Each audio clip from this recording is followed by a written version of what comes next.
बन्या मुकाबला सरकार विफलता को नहीं बीजेडी सांबादिक सम्मिलन। उपमुख्यमंत्री प्रभाती परिड़ा आज भोगराई और बालियापाड़ बन्यांचलग्रस्त प्रहसन बोली अभियोग करिछि बीजेडी। बन्या विपन्न को एपर्यंत कौनसी रिलीफ किंबा सरकारी सहायता पाई नथिबा बेले उपमुख्यमंत्री केवल फोटो उठाइबा को आसीथिले बोली अभियोग करिछि बीजेडी। भोगराई ब्लॉकर 10टी पंचायत शताधिक गाँव बालियापाड़ बस्ता जलेश्वर ब्लॉकर बहु पंचायत बन्या समस्या सहित उठिछंती। बन्या विपन्न दुख देखिबे उपमुख्यमंत्री, किंतु से आज भोगराई गस्तरे आसी भोगराई लक निकटरू स्पीड बोट रे जाई बन्या छाड़ी जाइथिबा बाउंस खणा गाँव रे पहुंचीथिले, किंतु प्रकृत में व्यापक क्षयक्षति और प्रभावित होइथिबा गाँव को गले नहीं। लोकंक सरकार कहूथिबा बीजेपी सरकार बन्या विपन्न प्रतारणा देउछंती बोली कहिछंती।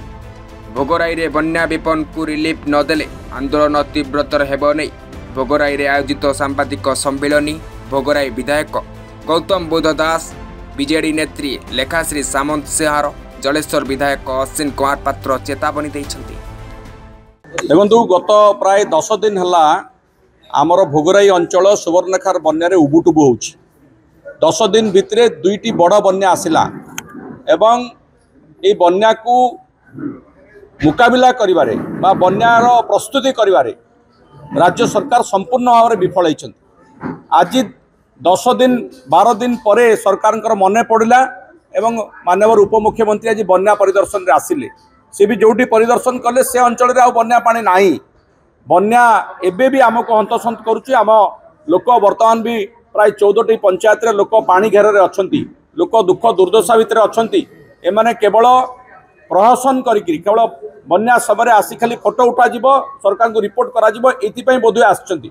आज पर्यंत देखा नथिला बन्यार सूचना मध्य आसिला नहीं यथा समय आउ बन्यार मुकाबला करने रिलीफ मध्य आसुना। रिलीफ प्रदान क्षेत्र में सरकार विफल होइछंती।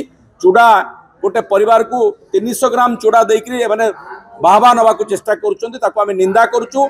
पर्याप्त परिमाण रे रिलीफ प्रदान करने दाबी करुछु एवं प्रत्येक परिवार को जेमिति चाउल रिलीफ पूर्व सरकार समय मिलूला ए सरकार भूली जाइछन। से कथा संवेदना बोली किसी नाही जे लोक केमिति चलिबो, केमिति लोक चुली रे पानी पछि, केमिति तांको चाउल प्रदान कले से तो दुटा रोषे करी खाई परिबो ताको मध्य भूली जाइछन। ताको आमे दाबी करूछु प्रत्येक परिवार को 7 दिन पई रिलीफ दवा पई एवं एफडीआर जोटा कि बन्या समय बन्या परे परे रास्ता घाट जो क्षयक्षति होता ताको मरामती करने पे सरकार दियंती सी मध्य ये नुआ सरकार आसवाठू बंद कर दैछंती। आमे दाबी करूछु एफडीआर तुरंत बन्या छाड़िला परे ताको रास्ता घाट देखिबे, पॉलिथिन प्रदान करिवे लोकन को एवं नदीबंध बहुत क्षतिग्रस्त होइछि। विभिन्न जगह स्पर खाई जाइछि, विभिन्न जगह बंध मध्य खाई जाइछि, बाली बस्ता पकाइବାକୁ पड़िछि।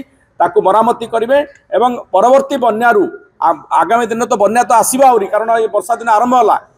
केमिति भोगराईवासी को रक्षा करा जिवो, किंतु उत्तर बालेश्वर को रक्षा करा जिवो। 4टी ब्लॉक को बन्या प्रवणरू बन्या विभीषिकारु केमती रक्षा करा जिवो सेतिपई यत्नवान हेबे। जदि न हेबे आमे आगामी दिन रे आकु नेकरी बड़ धरण आंदोलन तैयारी करा जिवो। जलेश्वर हरिपद गिरी को रिपोर्ट निरपेक्ष।